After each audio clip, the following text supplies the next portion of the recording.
Hello అందరూ పొందాలి ఎలా ఉన్నాను నేనైతే చాలా బాగున్నాను. ఒక్కోసారి టైం ఉండదు పిల్లలకి రైసు అలాగే కర్రీ వేరుగా సపరేట్గా చేయాలంటే టైం ఉండదు. అలాంటప్పుడు ఇలాగ చిటికలో చేసుకునే రెసిపీ ఇది.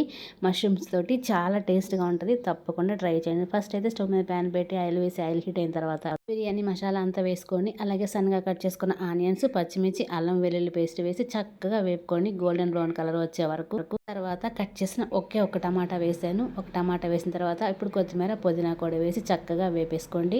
మనం తీసుకున్న మష్రూమ్స్ నీట్గా వాష్ చేసి కట్ చేసుకొని ఇలా వేసేసుకోండి. ఇప్పుడు ఉప్పు, కారం తగినంత వేసుకొని చక్కగా మష్రూమ్స్లో ఉన్న వాటర్ అంతా వచ్చే వరకు ఇలాగా చక్కగా కలిపేసుకోండి.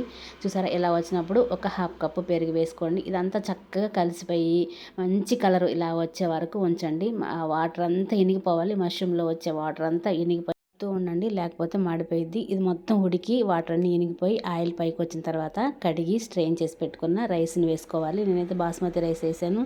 ఏ రైస్ అయినా వేయచ్చు. రైస్ మొత్తం కలిసే వరకు బాగా కలుపుకొని అప్పుడు వాటర్ వేసుకోవాలి. గ్లాస్కి 1.5 సరిపోతుంది పులావ్లోకి.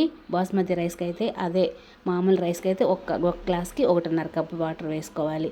చూసారా ఒక గ్లాస్కి 1.5 వాటర్ వేసాను. చక్కగా మంచిగా పుల్లలుగా వచ్చింది. రైస్ అయితే చాలా బాగుంది. ఇలా ఉడికిన తర్వాత కొత్తిమీర, పుదీనా వేసేసుకొని నిమ్మరసం పిండి అలాగే కొంచెం నెయ్యి వేసుకొని ఒక 2 మినిట్స్ అలాగ ఉంచి దించేసారంటే ఎంతో టేస్టీ మష్రూమ్ పులావ్ రెడీ.